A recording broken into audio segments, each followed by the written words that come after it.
tell us why this is the ultimate guilty pleasure reality TV show. Um, I think it's the ultimate because, I mean, good gracious, the steaminess of things at times, I think definitely sets a precedent. But I think even more than that, when I got involved with the show, I said to the showrunner, Stacy Rukeyser, I said, I don't want to be involved in something that's just gratuitous and just out there for skin's sake. And what I'm proud of is I feel that every moment of intimacy in the show serves a point in the story. It's driven by the story.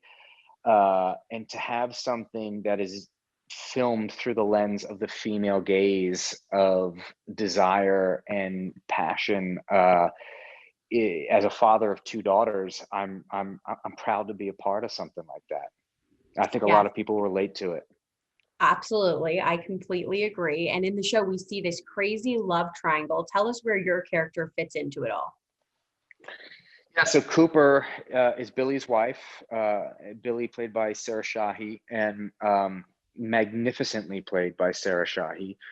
And he is a kind, thoughtful, idealistic husband.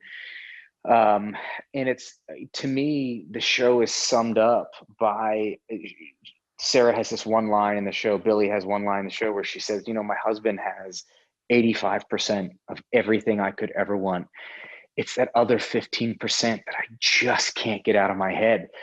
And the question becomes, if we've done our job, 50% of the audience will be saying, fight for the 15%, go to work, fight for it. And then the other 50% will be saying, go live the wild, passionate dream with the Aussie sex pot, go for it. And we'll see what happens. So talk to me about how your character kind of stumbles upon your wife's journal and then it becomes this sort of like how to for your sex life with her. Yeah, well, she leaves it out, so he doesn't go looking for it. And he's kind of hit upside the head with, he thought that they had this great marriage and they built this great life. And as you do in any relationship of longevity, there's moments where you get lazy and complacent. And I had someone say to me years ago, hey, never stop dating your wife. And it's always stuck with me, that idea of when you get complacent, that's when blind spots develop. And so Cooper sort of looks at this journal and it becomes like you said, a how-to of this side to his wife that he never knew existed. And I think from Cooper's standpoint, he's saying, if you had only told me that this was part of the equation, we could have, that can be part of the equation too. What I love about it is we developed this, especially in modern day with social media and everything else, of this view of sex and intimacy as this perfectly mind-blowing experience. And sometimes it is. A lot of times it is. And then in reality, sometimes it's not. And it can be clunky and it's never as smooth as we would think. And I love that Cooper and Billie's relationship, I think, is grounded in the reality of, yeah, sometimes that's there. And a lot of times it's trying to figure out how to work towards those places. And so that's what was exciting to me. Yeah. And the creator said, and I want to get this right, it's a nostalgia fueled, sparkly fever dream, rose colored glasses view of the past and the best sex you ever had.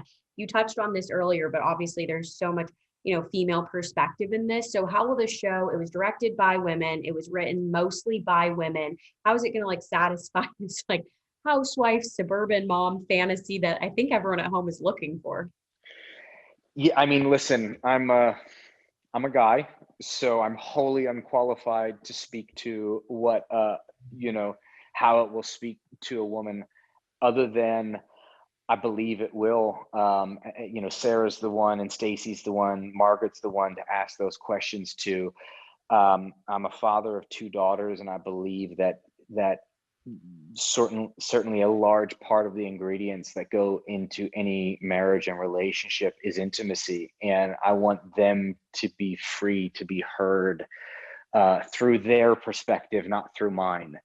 And so to be a part of something that gives voice to that is long overdue, and I'm proud to be a part of it.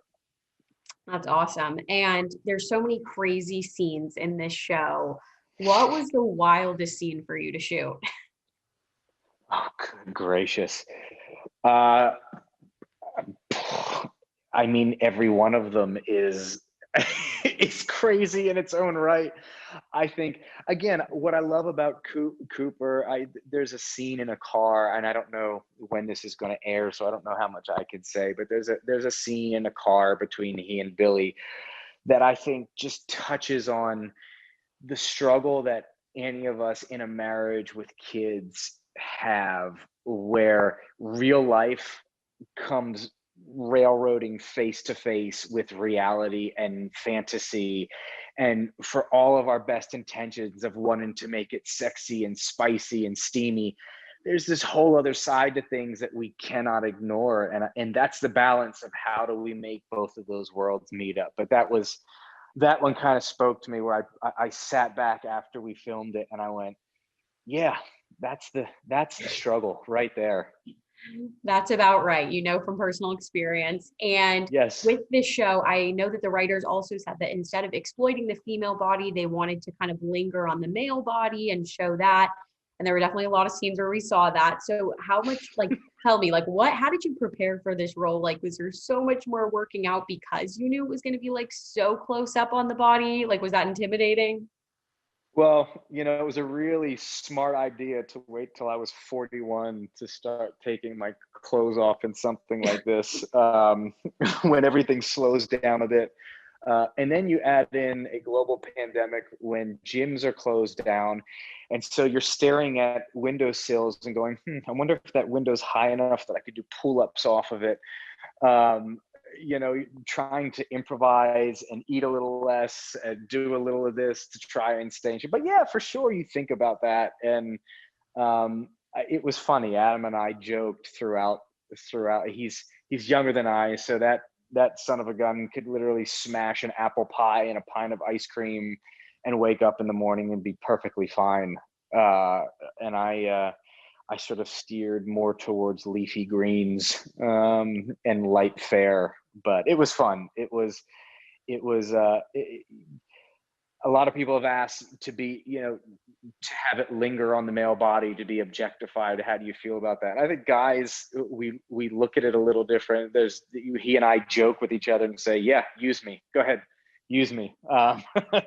So, just to be a cog in the wheel of telling the story was fun to be a part of. Well, thank you so much. Congrats on this project. I think people are going to freak out when it comes out. So I'm excited for all the reactions. Awesome. Thanks, Mackenzie. I Thanks. appreciate it. Bye.